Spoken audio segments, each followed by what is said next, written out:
Nick, you kind of got this coaching thing figured out, it seems. But obviously this was a huge win, not just for tonight, but throughout the season. This will be one that, the committee will look back on. Going into this game, what was kind of the mindset, the game plan to kind of control the tempo? Yeah, we were looking forward to it. We know it's an unbelievable program, well coached. They got some really, really good players, and so for us, it was a great opportunity to kind of see where we were at. We know we've been putting in the work, and it's a credit to the group. It's like I said, it's young, it's new, and for them to find a way to get a result, and compete in the second half. It's the first time, obviously this season we've had to do that. So really, really positive. Along that back to that, you dominated the first half. One mistake. Soccer can be a cruel game, right? Yeah. It felt like that you had everything you wanted, miss a couple opportunities, misplay a ball in the back, and it's a tie ball game. Take us through maybe that aspect. Yeah, first off, I was like, what just happened? But no, the way that we were going to play it's part of it, right? It's part of learning and growing. Felt like the first 30, 35 minutes was exactly what we wanted, and then they started to set the lines a little bit higher, put us under a little bit more pressure, and that's awesome for us because now we got a chance to see how we can navigate that as other teams look to do that. Like you said, soccer's that's a funny game, and really, really proud of the girls' response. In that moment, you can go into half, you can look one of two ways, but that locker room at halftime was full of belief and ready to go in the second half. There's a moment in the second half, I think the 5 to 10 minutes leading up to winning the penalty, where Wake Forest was kind of in a groove, and I guess to borrow a term from the other football, you played field position, you were able to move the ball back up the pitch and possess a little bit. What's the approach in those situations, or what's your instruction to the team in those situations to try and build back some momentum? Yeah, we want to press, but we also knew that at times, Wake is obviously a top team, and we knew that there was going to be spells of possession where we were going to have to weather. We talked about some things if they had certain looks where the free space was. We talked about finding the free player in free space, and there's a moment where we kind of found free space, able to climb up the field, and obviously the goal starts from, Lauren Taylor coming off the bench, slide tackles, wins it, keeps it in. Her and Elsa, when they came in, obviously created that, fresh legs. So, again, it just goes a testament to this group is, we're young, and these minutes are really, really valuable for them. Ella's your PK gal. Listen, we have a number of girls that take them in training, and we kind of just leave it up to them. That's the trust we have in them, whoever's feeling it. And credit to her because she absolutely stroked it. Last 5 minutes, how long did that feel mentally for you? Yeah, it was. I felt like I looked up, it was 5:19. I looked up again, it was 5:15, and I felt like it was in slow motion. But again, it's again, this is an incredible learning experience. We talk about performance over results, and there was a lot of really positives from this performance, and there's some things obviously we have to continue to fix. But this early on, to see a group fight and show the grit that Mississippi State fans are accustomed to seeing while playing a brand of football that is able to move the ball and interchange is something that we're really excited about. What do you feel like through 2 games you've learned about your side? That there's belief, right? There's trust. We ask them to trust us, and we trust them. And I think, looking at it right now, you play a top program, and you fight. You see the bench on the sideline helping each other, getting after it. This group celebrates each other's successes, and I think that's what makes it really, really special. That's something that we preach. It's not about me. It's about celebrating each other's success, and whether you played 1 minute or you played 90, you see a group that has a lot of love for each other. And as a head coach, leader of this program, it's really cool to see. But credit to the staff, right? They did an unbelievable job prepping for this in a quick turnaround, and obviously the credit goes to the players. So really, really proud of them.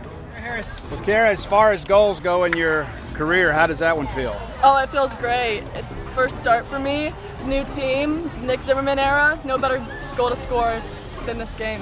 You had one just hit right off the target, and just not long before that. So talk about how it felt to go ahead and get that one. Oh, it was so unexpected, and when it went in, I was just like, oh my gosh, just everything went blank, and I was just jumping for joy. Along those lines, too, some people thought maybe this team might take a step back. I think tonight's a pretty big statement. You guys aren't going anywhere. Could you kind of talk about the confidence of this team right now? The confidence is just us. That's our mantra, and that's what we go by, and it's 1-0. And we never thought we were going to be a step back. It's always step forwards, and it's every step forward in our it's only step forwards for us, and that's what we think. And it's even one step back is still step forwards for us because it's just in our process goal. So, yeah. Going back to the play that led to the goal, there were so many layers to it of Adia and Kennedy combining out on the wing. When was it that you knew you had to make that run into the box?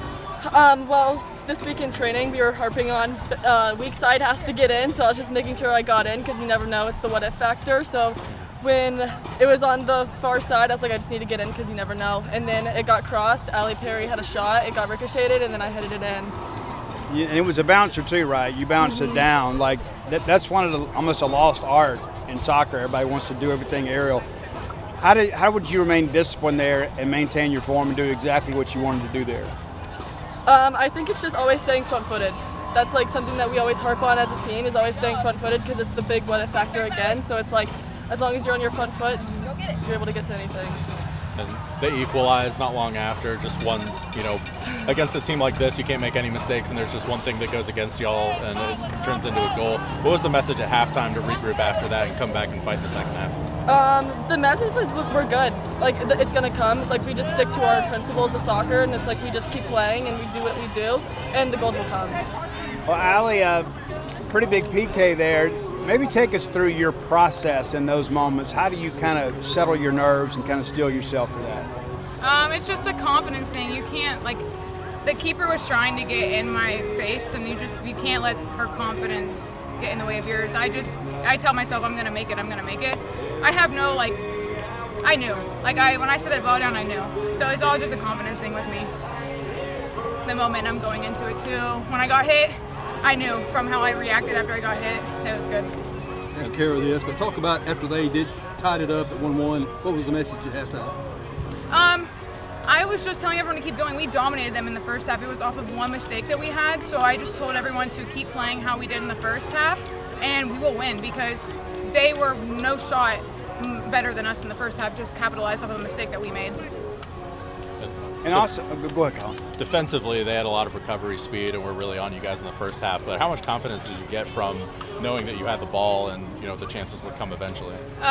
When their team was obviously very fast in behind, so we found the pockets of space in front of them, which was giving us the confidence to open up and turn and drive at them, which is what gave us success. So just picking and choosing what they have or what they give you and what you take is what gave us the confidence to get past them successfully.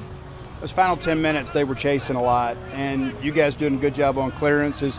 But it looked like maybe down the stretch, you guys were the more conditioned team. I mean, do you feel like your condition played a factor? Yeah, I mean, for the last 10 minutes, we were running doggies almost, it felt like, just up and down. But we were doing it, and we were recovering well. We weren't letting them get behind us. We were recovering it when they did. So I think that is a fitness thing, and that is what make or breaks teams, and that is what continued to hold us for that win.